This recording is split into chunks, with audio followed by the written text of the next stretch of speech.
నమస్కారం, స్వాగతం. మీరెప్పుడైనా రాత్రిపూట నిద్రరాక సీలింగ్ వైపు చూస్తూ గతం గురించి ఆలోచించి కన్నీళ్లు పెట్టుకున్నారా?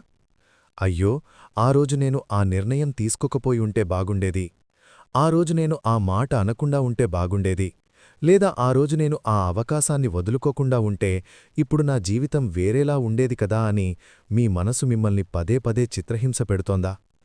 పోయిన డబ్బు గురించి, చేజారిపోయిన బంధం గురించి, లేదా వృధా అయిపోయిన కాలం గురించి ఆలోచిస్తూ వర్తమానంలో ఉన్న ఆనందాన్ని కూడా అనుభవించలేకపోతున్నారా? గతమనే ఒక బరువుని మనసులో మోస్తూ ముందుకు అడుగు వెయ్యలేక, వెనక్కి వెళ్లలేక సతమతమవుతున్నారా? అయితే ఈ వీడియో మీకోసమే. మనిషి సహజంగానే తాను పొందినదానికంటే కోల్పోయిన దాని గురించే ఎక్కువ ఆలోచిస్తాడు. ఆ ఆలోచన మనల్ని ఎలా బంధించేస్తుంది, దాని నుండి ఎలా బయటపడి మన కళ్ల ముందున్న అవకాశాన్ని ఎలా అందుకోవాలి అనే విషయాల గురించి ఈరోజు చాలా లోతుగా మాట్లాడుకుందాం. ఈ వీడియో చివరిలో మీకోసం ఒక చిన్న ఛాలెంజ్ ఉంది. అది మీలో ఉన్న బరువును దించేసి మీకొక కొత్త దారిని చూపిస్తుంది. కాబట్టి వీడియో చివరి వరకు తప్పక చూడండి.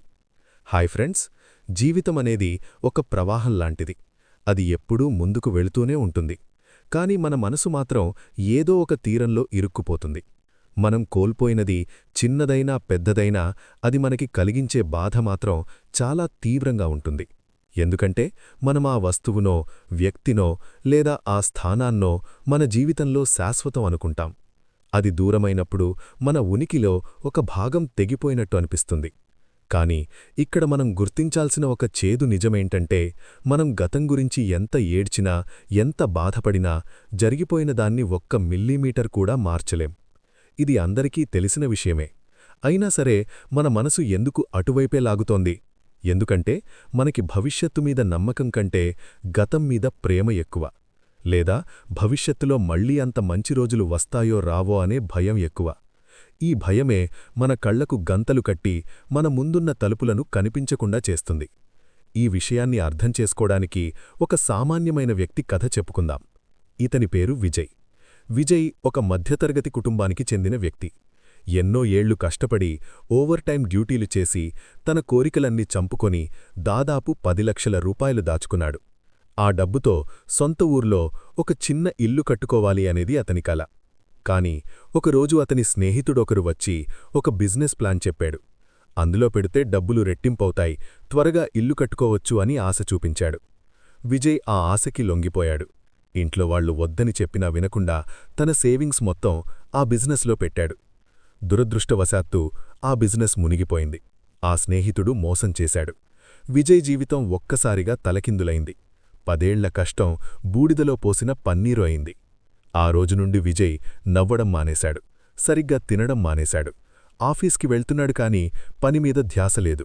ఇంటికి వచ్చాక ఎవరితోనూ మాట్లాడకుండా ఒక గదిలో కూర్చొని నేనెందుకలా చేశాను, నేనే నా చేతులతో నా జీవితాన్ని నాశనం చేసుకున్నాను అని తనని తానే తిట్టుకుంటూ ఉండేవాడు. భార్య ఓదార్చినా వినిపించుకునేవాడు కాదు. పిల్లలు దగ్గరికి వచ్చినా చిరాకు పడేవాడు. విజయ్ శరీరం అక్కడ ఉంది కాని అతని మనసు మాత్రం ఆ డబ్బు పోయిన రోజు దగ్గరే ఆగిపోయింది. అతను తన ముందున్న ఉద్యోగాన్ని, తనని ప్రేమించే కుటుంబాన్ని, తన ఆరోగ్యాన్ని దేన్నీ చూడలేకపోయాడు. కేవలం పోయిన ఆ 10 లక్షల గురించే ఆలోచిస్తూ గడిపాడు. ఇలా 1 సంవత్సరం గడిచిపోయింది. ఆ సంవత్సరంలో విజయ్ సాధించింది ఏంటి అంటే ఇంకాస్త ఆరోగ్యాన్ని పాడు చేసుకోవడం, ఆఫీస్లో ప్రమోషన్ పోగొట్టుకోవడం, ఇంట్లో ప్రశాంతతను నాశనం చేయడం. పోయిన డబ్బు తిరిగి రాలేదు కాని ఉన్న ప్రశాంతత కూడా పోయింది. ఒకరోజు విజయ్ ఆఫీస్కి వెళ్లడానికి బస్టాప్లో నిల్చున్నాడు. అతను ఎక్కాల్సిన బస్సు వచ్చింది. కాని విజయ్ ఆలోచనల్లో ఉండి దాన్ని గమనించలేదు. బస్సు వెళ్ళిపోయింది. విజయ్ ఉలిక్కిపడి చూసేసరికి బస్సు దూరం వెళ్ళిపోయింది. అతను కోపంతో బాధతో ఛీ, ఈరోజు ఇలా అయ్యిందేంటి, ఇంట్లో గొడవ, బస్సు కూడా మిస్ అయింది అని విసుక్కున్నాడు. పక్కనే ఉన్న ఒక ముసలాయన అది చూసి నవ్వి, బాబూ, వెళ్ళిపోయిన బస్సువైపు చూస్తూ నిలబడితే లాభమేముంది, వెనకాలే ఇంకో బస్సు వస్తోంది, అది ఎక్కు గమ్యం చేరుతావు. పాత బస్సు కోసం పడిగాపులు కాస్తే కొత్త బస్సు కూడా వెళ్ళిపోతుంది అన్నాడు. ఆ చిన్న మాట విజయ్ మెదళ్లో ఒక పెద్ద గంట మోగించింది. ఇన్నాళ్ళు తను చేస్తున్నది అదే కదా. పోయిన డబ్బు అనే బస్సువైపు చూస్తూ తన ముందున్న జీవితం అనే ఎన్నో బస్సులను వదిలేస్తున్నాడు. ఆ క్షణంలో అతనికి ఒక క్లారిటీ వచ్చింది. తను కోల్పోయింది 10 లక్షలు మాత్రమే, కాని ఇప్పుడు తను కోల్పోతున్నది తన జీవిత కాలాన్ని. డబ్బుని మళ్లీ సంపాదించొచ్చు, కాని కాలాన్ని సంపాదించలేం. విజయ్ ఇంటికి వెళ్ళాడు, భార్యతో మాట్లాడాడు. జరిగిందేదో జరిగింది, ఇక దాని గురించి ఆలోచించడం అనవసరం. మనకి ఇంకా ఉద్యోగముంది, మనం ఆరోగ్యంగా ఉన్నాం, మళ్లీ మొదలు పెడదాం. కొంచెం లేటవ్వచ్చుగాని మళ్లీ మనం నిలబడగలం అని చెప్పాడు. ఆ రోజు విజయ్ ఇల్లు కట్టలేదు, కోటీశ్వరుడూ కాలేదు. కాని అతని మనసులో ఉన్న బరువు దిగిపోయింది. అతను మళ్లీ నవ్వడం మొదలుపెట్టాడు. ఆఫీసులో శ్రద్ధగా పనిచేయడం మొదలుపెట్టాడు. చిన్న చిన్న మొత్తాలు మళ్లీ దాచడం మొదలుపెట్టాడు. 3 ఏళ్ల తర్వాత విజయ్ పరిస్థితి పూర్తిగా మెరుగుపడింది. అతను కోల్పోయిన దాని గురించి కాకుండా తన ముందున్న అవకాశం మీద దృష్టి పెట్టడం వల్ల అది సాధ్యమైంది. ఫ్రెండ్స్, మనలో చాలామంది విజయ్లాంటివాళ్లమే. మనకి జరిగిన నష్టాన్ని చూసి మనం అక్కడే గడ్డకట్టుకుపోతాం. సైకాలజీలో దీన్ని లాస్ అవర్షన్ అంటారు. అంటే మనిషికి లాభం వస్తే కలిగే ఆనందం కంటే అంతే మొత్తంలో నష్టం వస్తే కలిగే బాధ రెట్టింపుంటుంది. అందుకే మనం పోగొట్టుకున్న దాని గురించే ఎక్కువ ఆలోచిస్తాం. కాని ఇక్కడ మనం ఒక ముఖ్యమైన పాయింట్ మిస్ అవుతున్నాం. గతాన్ని తలుచుకుని బాధపడుతూ మన చేతులతో మన భవిష్యత్తుని మనమే నాశనం చేసుకుంటున్నాం. మనం ఎప్పుడైతే నాకు అన్యాయం జరిగింది అనే బాధితుడు మనస్తత్వం నుండి బయటపడతామో అప్పుడే మనకు అవకాశాలు కనిపిస్తాయి. ఒక తలుపు మూసుకుంది అంటే మీ జీవితం అయిపోయిందని కాదు, ఆ దారి మీకు సరైనది కాదు, లేదా మీ ప్రయాణం వేరే దారిలో సాగాలి అన్న సంకేతం కావచ్చు. బ్రేకప్ అయితే జీవితం అయిపోలేదు, అది మీ విలువని అర్థం చేసుకునే అవకాశం కావచ్చు. ఉద్యోగం పోతే కెరీర్ అయిపోలేదు, అది మీకు కొత్త స్కిల్ నేర్చుకునే అవకాశం కావచ్చు. డబ్బు పోతే బ్రతుకైపోలేదు, అది మీకు డబ్బు విలువని, మనుషుల తత్వాన్ని నేర్పించే పాఠం కావచ్చు. ప్రతి నష్టంలోనూ ఒక పాఠం ఉంటుంది, ఒక అవకాశం ఉంటుంది. మనం ఏడుస్తూ కూర్చుంటే పాఠం మాత్రమే మిగులుతుంది.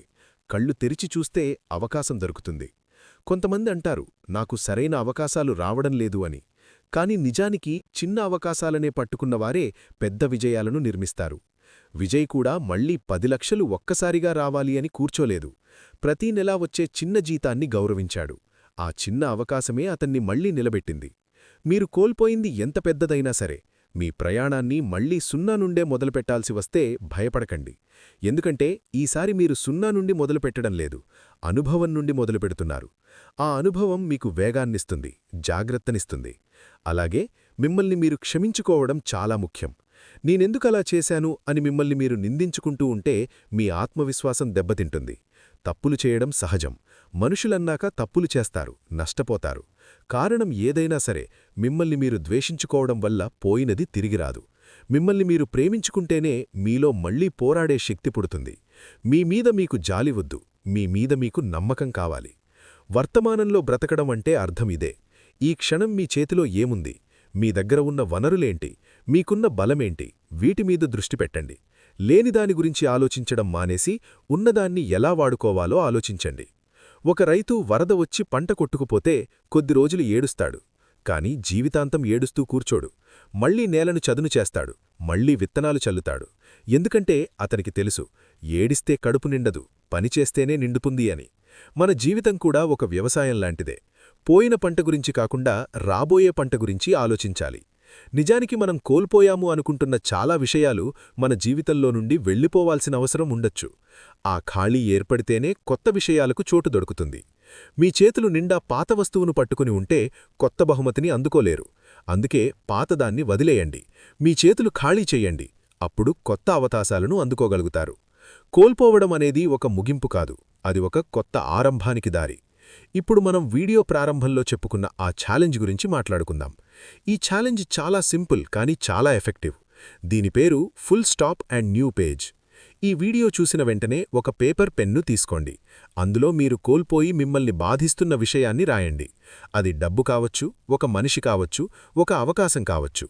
రాసిన తర్వాత దాని చివర ఒక పెద్ద ఫుల్ స్టాప్ పెట్టండి. తర్వాత ఆ పేపర్ని చింపేసి డస్ట్బిన్లో పడేయండి. ఇది ఒక సింబాలిక్ చర్య. మీ మెదడుకు మీరు చెబుతున్నారు, ఇక్కడితో ఈ అధ్యాయం ముగిసింది అని. ఇప్పుడు ఒక కొత్త పేపర్ తీసుకోండి. పైన నా ముందున్న అవకాశాలు అని హెడ్డింగ్ పెట్టండి. ఇప్పుడు మీ చేతిలో ఉన్న కనీసం 3 చిన్న అవకాశాలను రాయండి.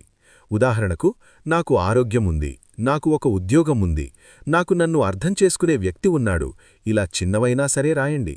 ఆ లిస్టుని మీ పర్సులో లేదా మీ దగ్గర ఉంచుకోండి. ఎప్పుడు బాధ అనిపించినా అది తీసి చూడండి. మీరు కోల్పోయింది మాత్రమే కనిపిస్తుంది, కానీ మీ దగ్గర ఉన్నది కనిపించదు. ఈ లిస్ట్ మీకు మీ దగ్గర ఇంకా ఎంత విలువైనదో గుర్తుచేస్తుంది. మీరు కోల్పోయింది మీ గతం, మీ ముందున్న అవకాశం మీ భవిష్యత్తు. వర్తమానంలో నిలబడి గతాన్ని వదిలేసి భవిష్యత్తుని నిర్మించుకోండి. మీ జీవితం చాలా విలువైనది, దాన్ని పశ్చాత్తాపంతో వృధా చేయకండి. లేవండి, మీ ప్రయత్నాన్ని మళ్లీ మొదలుపెట్టండి. గమ్యం మీకోసం ఎదురుచూస్తోంది. All the best. నచ్చితే లైక్ చేసి సబ్స్క్రైబ్ చేసుకోండి మిత్రులారా.